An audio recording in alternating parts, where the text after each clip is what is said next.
Assalamualaikum warahmatullahi wabarakatuh. Perkenalkan, nama saya Safira Martia. Kali ini saya akan menjelaskan tentang analisis STP, produk Adidas dan Nike. Yang pertama ada Adidas. Adidas AG juga dikenal sebagai Adidas, adalah sebuah perusahaan sepatu Jerman. Perusahaan ini dinamakan atas pendirinya, Adolf Dassler. Bisa saja disebut Adi, yang mulai memproduksi sepatu pada tahun 1920-an di Herzogenaurach, dekat Nuremberg. Rangkaian baju dan sepatu perusahaan ini biasanya termasuk 3 strip paralel, dengan warna yang sama dan motif yang sama, digunakan sebagai logo resmi Adidas. Adidas adalah perusahaan pakaian olahraga terbesar di Eropa dan kedua terbesar di dunia setelah Nike. Rudolf Dassler, adik Adi, merupakan mendirikan perusahaan saingan Puma pada Agustus 2005. Adidas mengkuisi rivalnya Reebok dalam upaya memperketat persaingan dengan Nike. Selama 68 tahun lamanya grup Adidas telah menjadi bagian dari dunia olahraga di segala bidangnya dengan menawarkan sepatu, pakaian, serta beragam aksesoris perlengkapan olahraga yang bernilai seni pada setiap produknya. Sekarang, grup Adidas telah mengglobalisasi dan menguasai di bidang industri produk olahraga dan menawarkan portofolio yang begitu luas dari segi produk di seluruh dunia. Strategi grup Adidas sangatlah simpel, yaitu memperkuat brand secara terus-menerus dan mengimprovisasi posisi kompetitif serta keuangan mereka. Lalu, aktivitas perusahaan dan lebih dari 150 cabangnya dipantau langsung oleh pemimpin grup di Herzogenaurach, Jerman. Tertanggal 31 Desember 2009, grup Adidas tercatat memperkerjakan sebanyak 38.982 orang selama setahun penuh. Juga ada pendapat bahwa sebetulnya Adidas adalah sebuah singkatan dari sebuah kalimat, yaitu All day I dream about sport. Tiap hari aku bermimpi tentang olahraga. Pendapat ini disetujui banyak orang, mengingat bila tiap huruf pertama dari kata yang terkandung dalam kalimat diambil lalu disusun, akan membentuk kata Adidas dan juga maknanya yang mendukung semangat olahraga. Lalu, di sini ada STP yang dilakukan oleh Adidas. Yang pertama ada segmentasi Adidas. Adidas menggunakan berbagai jenis segmentasi untuk memecah pasar yang lebih besar menjadi kelompok pelanggan kecil. Yang pertama ada segmentasi demografis. Segmentasi menurut demografis didasarkan pada variabel demografis konsumen seperti usia, pendapatan, ukuran keluarga, status sosial, ekonomi, dan lain-lain. Terutama, Adidas menargetkan konsumen muda berusia antara 14-40 tahun. Ekuitas merek Adidas tidak hanya terbatas pada segmen pelanggan ini. Merek ini juga cukup populer dan disukai oleh konsumen dengan kelompok usia antara 40-65 tahun juga.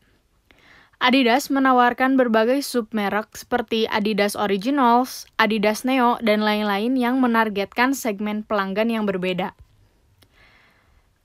Adidas menargetkan pelanggan pria dan wanita dan menawarkan produk olahraga yang berkualitas premium. Yang kedua, segmentasi psikografis. Adidas menggunakan psikografis sebagai salah satu segmentasi utama mereka untuk menciptakan positioning premium di antara konsumen. Adidas menargetkan konsumen kelas menengah ke atas untuk konsumen yang kaya. Strategi subpremium hingga premium, Adidas dan produk-produk berkualitas unggul membantu merek menargetkan segmen pelanggan yang diinginkan dan menciptakan posisi premium di benak para konsumennya. Yang kedua ada targeting Adidas, yaitu kebanyakan anak muda berusia antara 14-30 tahunan. Yang kedua, pelanggan adalah dari kelas menengah ke atas. Yang ketiga, konsumen bekerja dan suka olahraga. Yang keempat, konsumen modis dan bergaya. Lalu selanjutnya ada positioning dari Adidas. Yang pertama ada sepatu nyaman dibandingkan dengan yang lain di segmen ini. Yang kedua, pakaian yang bergaya dan dirancang sesuai dengan kebutuhan konsumen. Yang ketiga, perlengkapan mata dan parfum melayani segmen yang bagus. Adidas tidak lagi menggambarkan dirinya sebagai merek olahraga semata-mata, tetapi sebagai merek olahraga pencipta. Pada tahun 2018, Adidas meluncurkan kampanye Calling All Creators, di mana mereka menampilkan kisah-kisah bundar dari para atlet, perancang, dan musisi yang paling berpengaruh di dunia dalam budaya olahraga. Semuanya terhubung oleh hasrat untuk menciptakannya.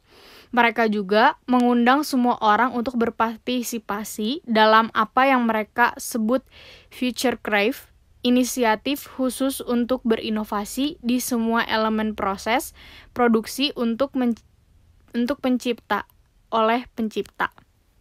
Selanjutnya ada Nike. Adalah salah satu perusahaan sepatu, pakaian, dan alat-alat olahraga Amerika Serikat yang merupakan salah satu yang terbesar di dunia. Mereka terkenal karena mensponsori beberapa olahragawan terkenal di dunia seperti Tiger Woods, Ronaldo, Courtois, Hazard, Ronaldinho, dan Wayne Rooney. Produk sepatu dan pakaian olahraga Nike dengan mudah diidentifikasi oleh khas logo perusahaan para Swoot, Tick, dan slogan Just Do It. Berbasis dari nama Dewi Yunani yang berarti kemenangan. Nike didirikan pada tahun 1964 ketika atlet sekaligus pengusaha Oregon bernama Philip Knight menggagas impor sepatu lari dari Jepang untuk bersaing dengan merek Jerman seperti Adidas dan Puma, yang kemudian mendominasi pasar Amerika Serikat. Keuntungannya adalah bahwa sepatu Jepang lebih murah karena tenaga kerjanya yang lebih murah di Jepang. Dia mulai menjual sepatu keliling dengan tujuan di stadion atletik, di mana penjualan secara pelan tapi pasti meningkat secara dramatis. Pada tahun 1970-an, Nike dan perusahaan yang berkembangnya melihat awal revolusi jogging dan mulai memasarkan produk untuk pelari non-profesional juga. Ia lantas segera membuka pasar yang lebih luas dan mengubah image sepatu lari menjadi sepatu fashion dan menarik semua orang dari anak-anak sampai dewasa memakainya. Pada 1979, Nike telah menguasai setengah pasar di Amerika Serikat dan dengan pendapatan pencapaian US dollar 149 juta. Pada pertengahan tahun 1980-an, posisi perusahaan tampaknya tidak tergoyahkan. Namun, secara mendadak muncul serangan dari pihak saingan yaitu Reebok. Tapi pada tahun 1990, Nike kembali memimpin perusahaan, terutama karena pengenalan dari sepatu Air Jordan yang didukung dan dipromosikan oleh bintang basket Michael Jordan. Lalu, di sini ada STP yang dilakukan oleh Nike. Yang pertama adalah segmentasi dari Nike. Yang pertama ada demografis. Segmentasi demografis adalah teknik yang paling banyak digunakan dari Nike karena karakteristiknya mudah diidentifikasi dan diukur. Tersedia dari banyak sumber seperti jumlah populasi pemerintah dan dikaitkan dengan sikap olahraga seperti menghadiri permainan atau menonton olahraga. Berdasarkan segmentasi demografis, Nike menargetkan individu berdasarkan jenis kelamin, usia, dan tahap siklus hidupnya.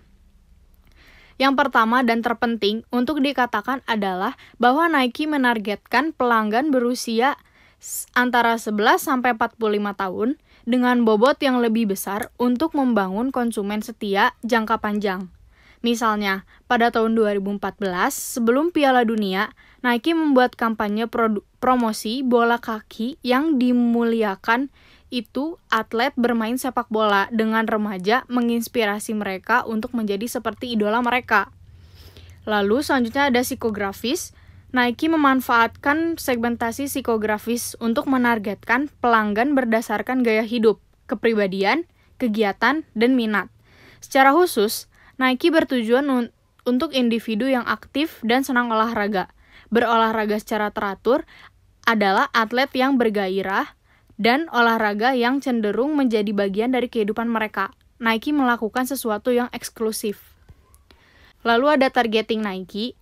Targeting perusahaan Nike adalah penyuka olahraga. Nike telah konsisten membidik pasar penyuka olahraga dengan hasil maksimal menjadikan Nike sebagai produk sportwear di seluruh dunia dengan gaya promosi mensponsori atlet. Lalu yang terakhir ada positioning Nike. Positioning perusahaan Nike adalah berdasarkan image seperti produk sepatu olahraga, sehingga dengan positioning yang kuat menjadikan Nike bekerja sama produsen alat olahraga dan berdampak baik bagi perusahaan, sehingga sampai saat ini Nike tetap berada sebagai market leader untuk produk sportwear. Sekian presentasi dari saya. Wabillahi taufiq wal hidayah. Wassalamualaikum warahmatullahi wabarakatuh.